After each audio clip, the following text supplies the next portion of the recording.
Hey everybody, today we are building rooms N2 through N4, so let's dig in. Alright, so here is N2, the next little room in the Call of the Netherdeep. To start things off, let's read the room description. The water shimmers as you are transported out of the undersea grotto and into a child's room. Simple comforts are scattered around the room's perimeter. A teddy bear overgrown with ruidium, a cradle lined with ruidium spikes, and a rocking horse with tendrils of ruidium crawling up one side of it. Simple toys are scattered on the floor with more of them on small wooden shelves. All of them are laced with ruidium. At this point in the Netherdeep dungeon, you get transported into what they call living memories. I'm not going to be crafting those because some of them are huge, like whole villages. There's forests that you go hunt in. We're not going to craft those unless we have time. At the very end of this, we may come back and visit these. So for now, we're just going to do the rooms. One thing worth noting though is we're also going to make these rooms individual and unique a little bit. So we are going to pay attention and remember that there's a rocking horse that's laced with ruidium. There's a big chunk describing the living memory, and then at the very end of the room description, we have this section called subsequent visits. The vision involving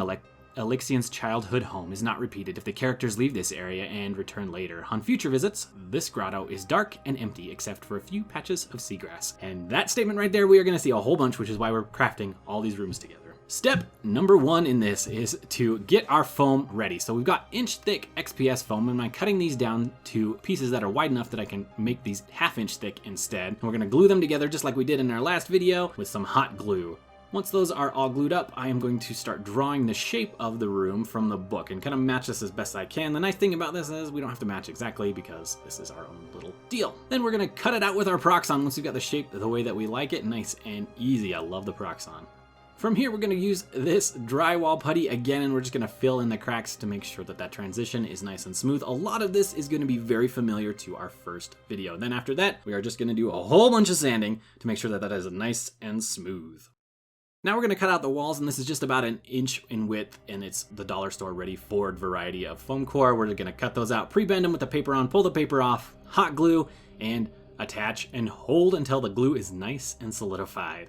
Then move on to the next little section. We've got to do these in little sections at a time because the edges of this are pretty bendy, and we don't want them to pull from the side of our XPS foam at the bottom.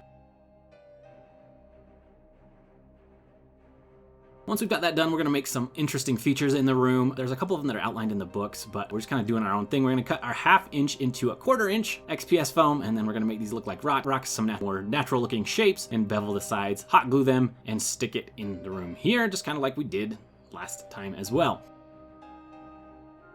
Then we're going to mix together our terrain paste, and this is from Boylai Hobby Time. It's plaster, Mod Podge, a little bit of paint. Today we're using black, and a little bit of water.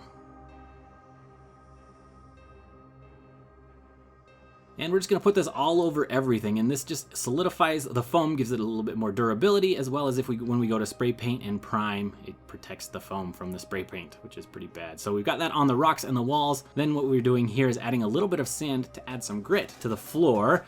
And I wish I would have done this in the first one, but it makes a nice little texture for the floor so that it's not just smooth and flat everywhere. We're just going to put this on the floor. Now, tacky glue, we are going to put ourselves some rocks to help add some more interesting features as well. We're going to put these near the edges and near the rock in the center. So put some glue down, throw some rocks on it, push the rocks into the glue, call it good.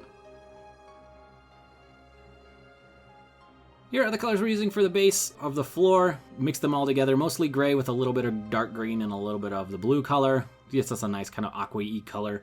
And then for the rocks and the walls, just a dark gray color. And this will go on the rock feature, the walls, and the tiny little rocks as well. And then we'll dry brush all of those surfaces with the pewter gray again to make some of the detail pop a little bit. Here we are just stippling on some gray on the edges of the walls to add some interest. And we're using our red glue sticks again to add a bunch of ruidium. I start on the sides here and then work my way into the centers from the sides. We go around both edges and from the edges into the middle and connect kind of the ruidium all throughout. Nice little veins. I really like this method for adding ruidium. It's super convenient. So we're adding that rocking horse like I mentioned before, and I just primed this with a gray color and added some white dry brush to it. And now we're adding a Army Painter Speed Paint blood red here to act as the ruidium corruption. Then we're just gonna take some tacky glue here on the bottom, just a tiny little drop, and we're gonna stick it into our little area, and we can call this one almost done after we add the moss. And that's what we're doing here. A bunch of little dollops of glue. Now we're just taking the crafting moss from the last video and adding it all over. Here is N3. You can see it's got a nice long hallway towards the top. This water-filled grotto is connected to area N2 by a short tunnel. A longer tunnel in the north wall bends west and passes under area N4A on its way to area N5. And so we are actually not making these overlap. We're just going to add secret doors in between the two to save ourselves some headache. Near the end of the description in the book, again, we have another living vision here.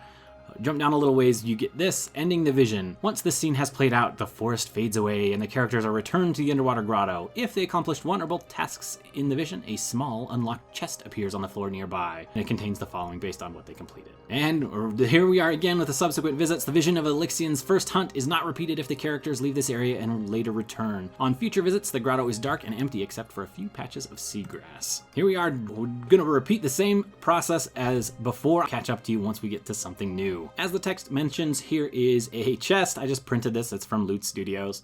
One of the months. Provide the details in the description below. So we primed it in black, then we dry brush it in a gray, and then hit the highlights with a white, and then we just paint. Then finishing up the room, we're adding the moss and add our little chest. And we're doing it to both the room and the hallway itself. N4, this is off to the left of N2. This water-filled grotto has short tunnels leading to areas N2 and N5. A third tunnel leading to area N4A is hidden behind a secret door. So again, we have another living vision.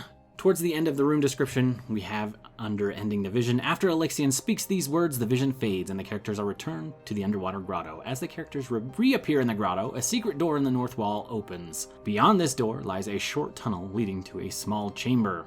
And here we are again. Subsequent visits. The vision of the village is not repeated if the characters leave this area and later return. On future visits, this grotto is dark and empty except for a few patches of seagrass growing near the walls. Again, we just do the same steps, draw it out, cut it out with a Proxon, then we add our terrain paste and we paint it up. Here we're cutting out the pieces for our cut on secret door. So this is just the back of a legal pad, and then I'm gonna cut out the same shape out of Dollar Store foam core. We're gonna peel the paper off, add some glue, and glue our legal pad to this. And we want the legal pad sections to be a little bit longer than the foam core so that the legal pad will clip on to the side walls. And we're drawing out a little bit of a cave opening here. I use a brand new blade on the X-Acto to cut this out, and it takes a few passes, but we're able to do it no problem. You can see just pushing here and then push it out.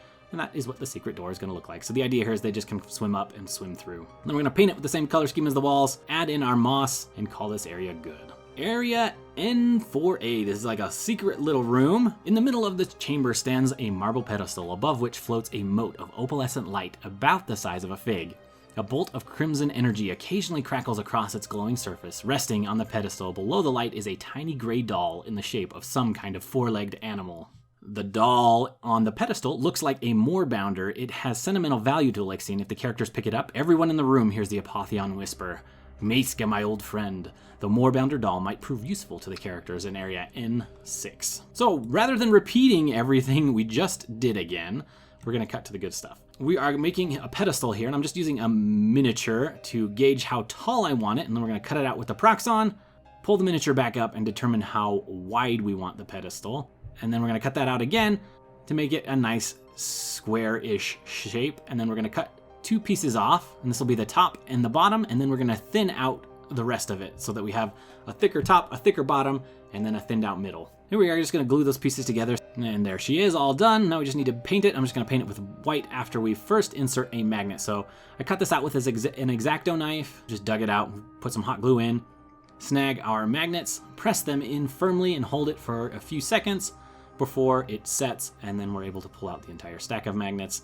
We're gonna magnetize this to the bottom. Here is our opalescent light. We're just using a rock, and then I'm gonna use this little pin here to attach it to the pedestal. I'll cut this off with some pliers, and then attaching the two with super glue, glob of glue on the rock, and hold the pin there for as long as it takes. Then I just painted these up real quick with some speed paints, and I also painted, you can see in the background, the pedestal white.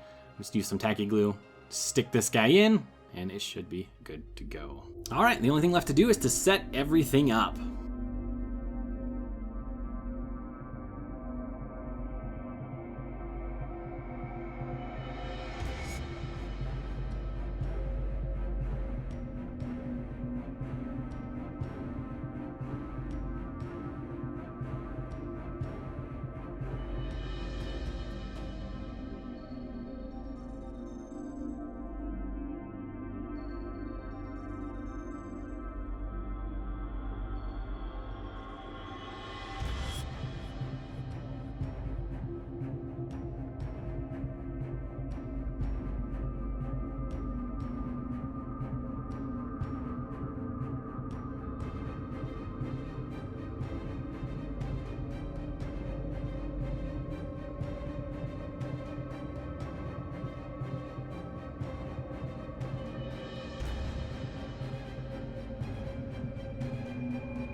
Hopefully you guys enjoyed this. It was a lot of putting things together. I don't know that I'll do this many rooms all together at once again. It took a long time and it was a lot of repeating tasks, but at the same time there wasn't a lot different for these rooms, so it made sense to just kind of put them all together. Thank you all for watching. I do appreciate it.